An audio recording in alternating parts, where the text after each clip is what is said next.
liberal values have placed the pursuit of individualistic whims and desires as paramount, nurturing a dangerous mindset amongst many men that they are free to treat women as their desires dictate, resulting in epidemic levels of harassment, violence, abuse and rape of women within Western societies.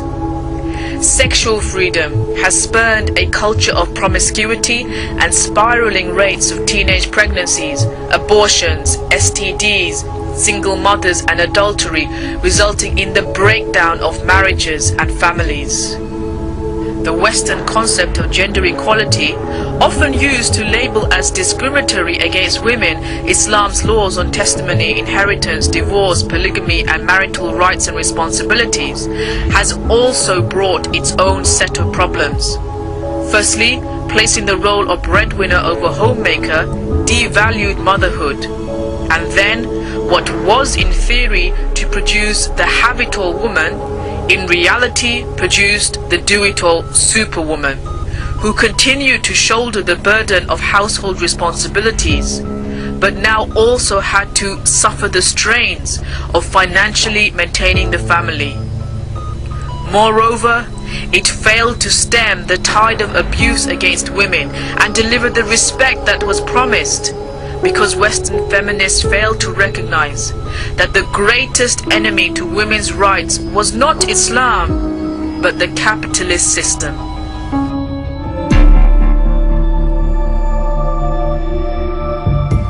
The capitalist system has made a business out of constructing and normalizing a culture where women's bodies are the product and men's desires the client, in advertising, entertainment and the sex industry, cheapening her status, contributing to discrimination and abuse of women, and harming the healthy cooperation of men and women in society. This toxic ideology, whose moral compass is defined by the dollar sign, has and always will place protecting profits over protecting women's dignity and rights.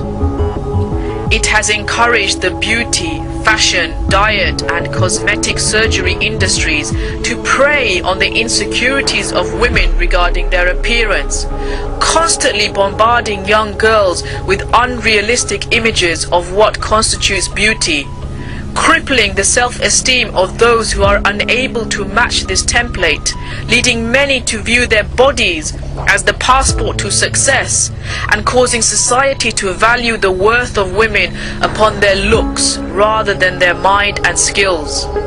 Capitalism has exploited the language of liberation, empowerment and choice to exploit women. So while living under the shadow of this system, women will always face an uphill and eternal battle to secure respect, break glass ceilings and fight discrimination and abuse. The Messenger of Allah waged war against Banu Qaynuqa for the sake of one Muslim woman, to defend her. This tells you how important it is to protect the rights of Muslim women. And now when we hear the calls of Muslim women from all over the Muslim world and nobody responds back, that shows that there are no men left. Because a Muslim man would jump to the defense of his sister.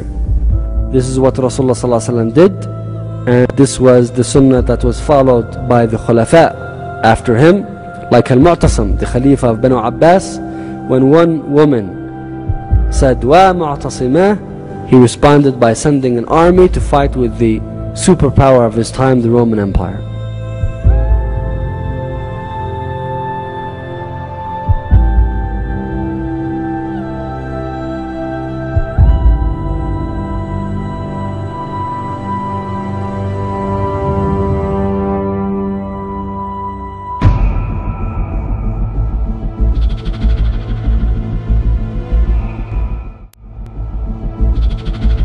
In the Factor Flashback segment tonight, does Islam encourage brutality against women? The violence against women fundamental to Islamic teachings. Brigitte, how prevalent is abuse against Muslim wives in America? very prevalent. It's all over the country.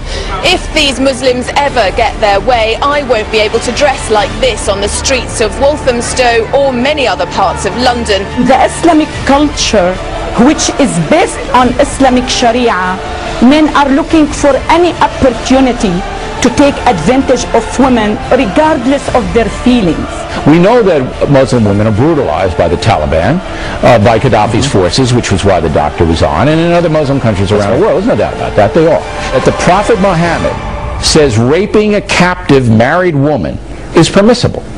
Now, any sexual activity, regardless of nature, is seen as the given right of a male. But there's nothing honorable about members of a family or a clan killing a young woman accused of bringing shame to those families. It still happens, unfortunately, all too often in the Middle East. But some international observers warn an Islamist win could spell bad news for women's freedom in Egypt. Fox News reports. But we've also been hearing some discouraging words from many women we've spoken to on the street, worried about what their status might be in the future government here because of the promotion of Sharia law.